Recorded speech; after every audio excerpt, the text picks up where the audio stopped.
Buying land in Kenya. Until systems change, this is how one goes about buying land in Kenya. Step 1. Identifying the piece of land you want to buy.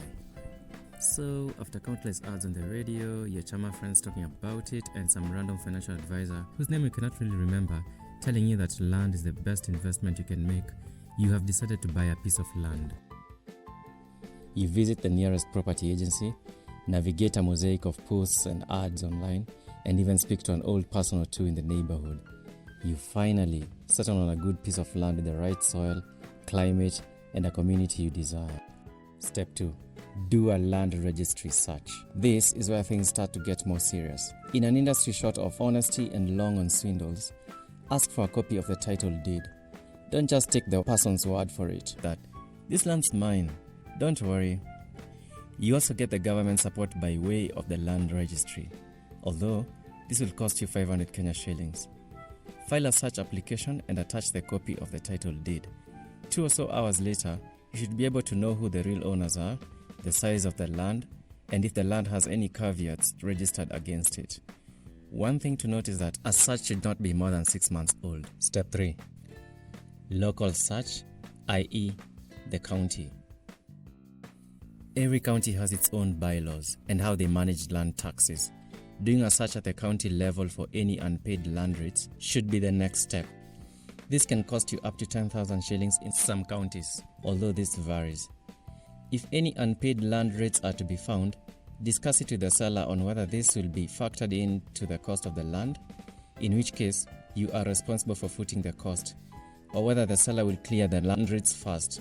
Unfortunately, land cannot be transferred with any pending bills attached to it, as this is an important step. Step 4. Land rent clearance certificate. Just because no rent arrears show up doesn't mean you should stop there. Get a lawyer to obtain a rent clearance certificate from the Office of the Commissioner of Lands. This certificate should be free of charge and can take up to 19 days to obtain. Step 5. Mapping time. Obtain 2 maps from the Ministry of Lands. One is called a mutation and shows the exact measurements of the piece of land you're purchasing, while the other one shows the neighboring pieces of land. These cost 300 Kenya shillings each. They can also be purchased from a surveyor. Next, take a surveyor with you to the land and confirm the beacons. If they're not available, erect them as per the measurements and directions of the surveyor. Step 6. After ascertaining that all the details regarding the piece of land are correct, negotiate the price with the seller, then have a lawyer draw up a sale agreement. However, you can still put together one on your own. This is as long as you ensure it captures key details like a clear description of the land, proposed buying price, method of payment, and details of the buyer. However, some people prefer that to be in a separate purchase offer. It should also include documents to be supplied by the seller to facilitate a seamless, legally valid transfer of the piece of land. A lawyer is mostly present during the signing of the sale agreement. However, the spouse of the seller must be present. You can part with some money here, about 10%, but never pay everything in full until you get clearance from the Land Control Board. If you can continue without giving out any money, please do. Step 7. The LCB. The Land Control Board, or LCB, is basically a team of elders and county commissioners whose mandate is to ensure that land transactions are done transparently, to prevent disputes like someone's inheritance having been sold off without their knowledge, etc. It costs about 1,000 shillings for the board to look into your transaction. The problem is, they meet once a month.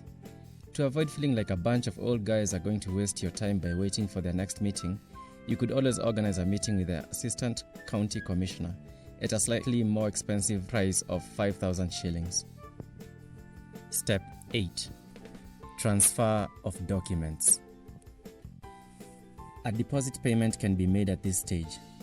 The seller's advocate will then prepare the land transfer forms to be signed by both the seller and the buyer. The buyer will then proceed to the National Land Commission. Yep, those guys. With the following documents: a booking form, a consent letter from the LCB, a land search, the rates clearance certificate from the county, land rate certificate, KRA PIN, a transfer instrument, sale agreement, the old title deed. All this will help you obtain the consent to transfer. This process should take 9 days and cost you 1,000 shillings. The buyer's advocate then initiates the draft transfer at the NLC office. This draft should be verified and approved by the seller's advocate before it's taken to the NLC for stamp duty. It can take up to 4 days at a cost of 500 Kenya shillings to get this done. Step 9. Valuation. The next stage is for the buyer to apply for valuation of the land by the government valuer. This is done using the valuation form filled by the seller. It's these documents that then dictate what the amount to be charged for the stamp duty by the NLC. The report should come out in 3 days. The stamp duty is calculated as 4% of the land value in urban areas and 2% for the rural areas. This is paid to the Commissioner of Domestic Taxes. It takes an average of 4 days for the Kenya Revenue Authority to confirm receipt of payment. Please note that you can use a private valuer for this process. However, this will cost you, unlike the government's free of charge service. Step 10. Transfer.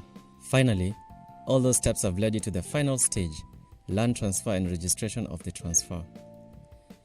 After paying off the stamp duty fees, the buyer then clears the balance, which allows for finalizing of the registration of documents.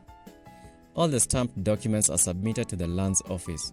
This process normally takes 12 days, and if everything is in order, congratulations, you are now the legal owner of the particular piece of land. Navigating the land buying process is like being on a narrow path winding around a mountain. It is beautiful when you look up and see where you could end up, but terrifying if you look down. However, if all this hustle makes you think of cutting corners, just remember all those people who've appeared on the news having had their houses demolished due to a lack of due diligence when purchasing the land. Did you like this video? Consider subscribing for more helpful tips on how to handle processes in Kenya that very few people tell you about.